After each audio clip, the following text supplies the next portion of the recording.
Welcome to the video book summary of Alibaba, The House That Jack Ma Built by Duncan. This book was published in 2016 and weighing in at 304 pages, an engrossing insider's account of how a teacher built one of the world's most valuable companies, rivaling Walmart and Amazon, and forever reshaped the global economy. In just a decade and a half, Jack Ma, a man from modest beginnings who started out as an English teacher, founded and built Alibaba into one of the world's largest companies, an e-commerce empire on which hundreds of millions of Chinese consumers depend. Alibaba's $25 billion IPO in 2004 was the largest global IPO ever. A Rockefeller of his age who is courted by CEOs and presidents around the world, Jack is an icon for China's booming private sector and the gatekeeper to hundreds of millions of middle-class consumers. If you like what you hear in the book summary, I strongly suggest you buy the book using the link in the description. So without further ado, I bring you the book summary of Alibaba. There were three big surprises in the book. Alibaba wasn't an overnight success that it was. In fact, it's 20 years old. China is big, really big. Yes, we all know that China has more than 1.2 billion people, but a little human brains have trouble processing the sheer scale of a number that big. Alibaba sends out 30 million packages per day. Jack Ma built one of the first websites for China and co-founded one of the first China-based companies that built websites for clients in 1995. Chapter 1. Jack likes to say that his company's success was an accident. Alibaba might as well be known as 1001 mistakes. In its early years, he gave three explanations as to why the company survived. We didn't have any money, we didn't have any technology, and we didn't have a plan. But let's look at the three real factors that underpin Alibaba's success today. The company's competitive edge in e-commerce, logistics, and finance, what Jack Ma describes as Alibaba's iron triangle. The e-commerce edge. Unlike Amazon, Alibaba's consumer websites, Taobao and Tmall, carry no inventory. They serve as platforms for other merchants to sell their wares. Taobao consists of 9 million storefronts run by small vendors or individuals. Attracted by the site's huge user base, these micro merchants choose to set up their stalls on Taobao in part because it costs them nothing to do so. Alibaba charges them no fees, but Taobao makes money, a lot of it, from selling advertised space, helping promote those merchants who want to stand out from the crowd. The logistics edge. On Singles Day 2015, orders placed on Alibaba's website generated 467 million packages, requiring more than 1.7 million couriers and 400,000 vehicles to deliver the goods. China today has a veritable army of couriers, on foot, bicycles, electric bikes, trucks, and trains. They are usually unsung heroes of the country's e-commerce revolution. Chinese consumers spent more than $32 billion on package deliveries in 2014. The number increased more than 40% in a year. Without the low-cost delivery that the courier services provide, Alibaba would not be the giant it is today. To survive in a cutthroat industry, some of the courier firms have adopted clever methods to keep cost at rock bottom. In Shanghai, for instance, couriers shuttle back and forth on the subway, passing packages over barriers to one another to avoid buying multiple tickets. In response to the inefficiency of what was then the United States Post Office, in China, the e-commerce gold rush has sustained the rise of more than 8,000 private courier firms, of which 20 major companies stand out. Together they handle more than 30 million packages a day and employ more than 1.5 million people across 600 cities. Cainiao is building a propriety information platform that knits together logistics providers, warehouses, and distribution centers across the country. Alibaba owns 48% of Cainiao. Yet with Cainiao, Alibaba has sought up the most important asset of all, trust. Customers and merchants know where they can count on the products getting where they need to be on time. The financial edge. In financial services, Alibaba's most important asset is Alipay, its answer to PayPal. Alipay handles more than $750 billion in a year in online transactions, 3 times the volume of PayPal, and 1/3 of the $2.5 trillion. As a new form of escrow, Alipay diffuses trust throughout Alibaba's e-commerce empire. 20% of all Alipay transactions involve paying for utilities such as water, electricity, and gas bills. Customers also buy train tickets, pay traffic fines, or purchase insurance using Alipay, making it the de facto currency of an increasing digital China. Chapter 2, Jack Magic. Jack once explained that he loved the lead character of the movie Forrest Gump because people think he's dumb, but he knows what he's doing. Jack's speaking style is so effective because his message is so easy to agree with, remember, and digest. Jack always speaks without notes. A close inspection of all his speeches reveals he's essentially been giving the same speech for the last 17 years. Yet the subtlety tweaking his message to match the mood and expectations of the crowd. He somehow manages to make each speech sound fresh. Jack is a master at appealing to people's emotions. Humor is a big part of it. Jack's set pieces, his one-liners and anecdotes, and the way he combines them with essentially the same as the bits that comedians use to make up their routine. With his tales of overcoming challenges and defying the odds, Jack regularly drives some of his audiences to tears, even the hardened business executives. Jack's mantra, customers first, employees second, and shareholders third. Jack describes this as Alibaba's philosophy. Employees are discouraged from ever complaining, a pet peeve of Jack's, and encouraged instead to shoulder personal responsibility, carrying out or delegating tasks rather than waiting for orders from on high. The 6 veins of Alibaba's, a spirit sword, are customers first, teamwork, embrace change, integrity, passion, and commitment. Chapter 4, Hope and Coming to America. These single product towns can represent 80% or more of the production of individual commodities, not just in China, but worldwide. Shaoxing is textile city, and Yonghang is the hardware city, churning out 30,000 steel doors and 150,000 motor scooters every day. Taizhou is known as the sewing machine city, and Shenzhou as the necktie city. Hangin calls itself leather city. There is even a toothbrush city. Yiwa itself claims to be China's sock city, pronouncing annually more than 3 billion pairs of socks for companies like Walmart and Disney. Although Dangtang near Hangzhou also claims to be sock city, producing more than 8 billion pairs each year. Jack recalls his first online session. My friend Stuart said, "Jack, this is the internet. You can find whatever you can find through the internet." I said, "Really?" So I searched for the word beer. Very simple word. I don't know why I searched for beer, but I found American beer, Germany beer, and no Chinese beer. I was curious, so I searched China. And no China, no data. Intrigued, Jack asked Stuart for help. I talked to my friend, "Why don't I make something about China?" So we made a small, very ugly looking page. For the translation agency, I listed on there. The site for Hope Translation was just text, without any images, plus a telephone number and the price for translation work. Jack later recalled to the journalist Charlie Rose, "It was so shocking. We launched it 9:40 in the morning. 12:30 I got a call from my friend, 'Jack, we've got 5 emails.' I said, 'What is email?' 3 emails came from the United States, 1 from Japan, and 1 from Germany." Jack said about formulating the idea for a new business, helping Chinese companies find export channels online, and pitched the idea of a partnership with VBN. Chapter 5, China is Coming. China Pages.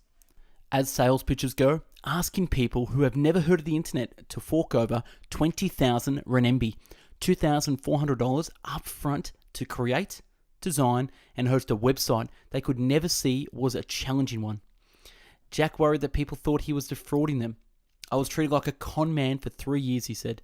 "It took 3.5 hours to download the front page. I was so excited." From then on, I had held a firm belief. When I start businesses in the future, I will never hold the controlling stake of a company, making those controlled by me suffer. I will give plenty of understanding and support to lower levels. I have never once had a controlling stake at Alibaba. I am proud of this. I am the CEO of the company because I lead with my wisdom, courage, resourcefulness, not capital. Chapter 6, Bubble and Birth. After his struggle with Hope Translation and China Pages and an uncomfortable period working for the government in Beijing, Jack went on to found Alibaba at the beginning of 1999. Jack decided to call on his new venture Alibaba, a curious name for Chinese company. Jack has been asked many times why he chose the Arabic name for his company, rather than something derived from his passion for Chinese martial arts and folklore. Jack was attracted, he said, by the open sesame imagery, since he hoped to achieve an opening for small and medium-sized enterprises he was targeting. He was also looking for a name that travelled well, and Alibaba is a name that is easy to pronounce in many languages. He liked the name since it came at the beginning of the alphabet. Whatever you talk about, Alibaba is always on top. Jack says the idea came to him for the website on a trip to San Francisco. I was having lunch and a waitress came. I asked her, "Do you know about Alibaba?" She said, "Yes." "What is Alibaba?" And she said, "Open sesame." So I went down to the street and asked 10 to 20 people. They all knew about Alibaba, 40 thieves and open sesame. Chapter 7 backers. Goldman and SoftBank. Jack has always been dismissive of business schools. It's not necessary to study an MBA. Most MBA graduates are not useful, unless they come back from their MBA studies and forget what they've learned at school. Then they will be useful. Because schools teach knowledge, while starting a business requires wisdom. Wisdom is acquired through experience. Knowledge can be acquired through hard work. Masters of negotiations always listen, don't talk. Those who talk a lot only have second-rate negotiation skills. A true master listens. As soon as he moves his sword, you pretty much collapse. Chapter 8. Burst and back to China. If you can't tolerate your opponents, you'll be definitely beaten by your opponent. You treat your opponents as enemies, you have already lost at the beginning of the game. If you hang your opponents as a target and practice throwing darts at him every day, you are only able to fight this one enemy, not others. Competition is the greatest joy. When you compete with others and find it that it brings more and more agony, there must be something wrong with your competition strategy. Chapter 9, Born Again, Taobao and the Humiliation of eBay. The pioneers take the arrows, settlers take the land. The SARS, Severe Acute Respiratory Syndrome virus outbreak started in southern China in 2002. Although it sickened thousands and killed almost 800 people, the outbreak had a curiously beneficial effect on the Chinese internet sector, including Alibaba. SARS validated digital mobile telephony and the internet, and so came to represent the turning point when the internet emerged as a truly mass medium in China. Millions of people, confined to their homes or dormitories for days or weeks on end, looked to the internet for information or entertainment. Curiously, for Alibaba, SARS convinced millions of people afraid to go outside to try shopping online instead. One of the greatest investments of our lifetime has been the New York City real estate, she said. And investors made the highest returns when they bought stuff during the 1970s and 1980s when people were getting mugged. The lesson is that you make the most money when you buy stuff that's out of consensus. By starting with C2C, it made the price factor very appealing. Individuals can be happy to make even 5 ma, less than 1 cent on a sale. Taobao's decision to forego charging fees was not without risk, since it forced to look at other ways of generating revenue, especially if the site became popular and drove up operating cost. But making the site free for both shoppers and merchants turned out to be the key factor in ensuring Taobao's triumph over eBay. A research paper that analysed more than a decade's worth of transaction data on Taobao concludes that in the early phase of the company's history, attracting merchants who in China are especially allergic to paying fees was more important than attracting shoppers. Taobao's popularity was fueled by a virtuous cycle. More merchants and product listings meant more shoppers were attracted to the site, which meant more merchants and products, etc.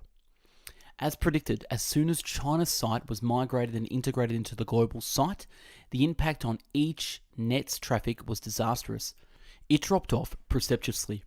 Customers in China started to experience long delays and timeouts on the site. Why would they bother to wait for eBay in China? a site that charged fees when Taobao was available for instantly and for free. Changing one word on the site would take 9 weeks. Changing one feature would take 1 year. Although Taobao had its merits, Alibaba could hardly believe its luck at the ineptness of the supposedly world-renowned company that became apparent. You've got to have a set of products uniquely designed for this market by Chinese. It is not a market where you can take the product or system that works in Europe or United States and export to China. We made one big mistake. We should have left EachNet on their own platform in China. Instead, what we did was put EachNet on the global eBay platform because it had worked everywhere. It had worked in Western Europe, it had worked all over. We had bought all these baby eBays and basically migrated them to one common platform, which had a lot of advantages.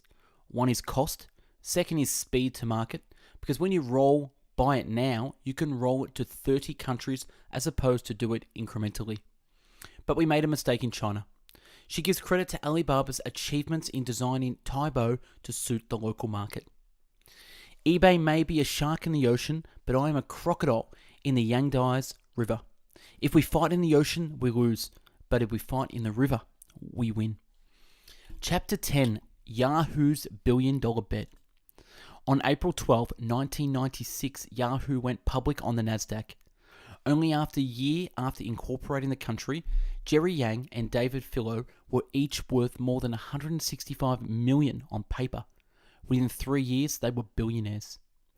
Google announced its withdrawal from China.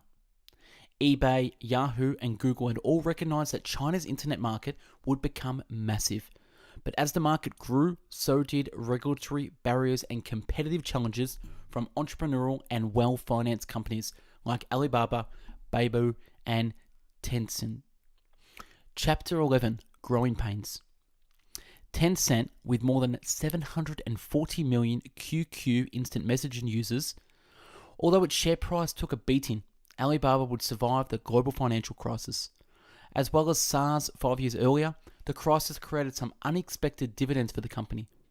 First, Jack realized that the downturn gave him a way to increase the loyalty of his paying customers and initiated a dramatic reduction in the cost of their subscriptions, telling David, "Let's be responsible to our customers. They're only paying 50,000 yuan.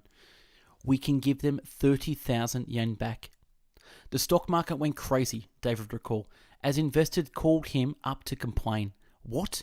You're losing 60% of your revenue." But there was a method to Jack's madness. Jack was serious about putting the customer first.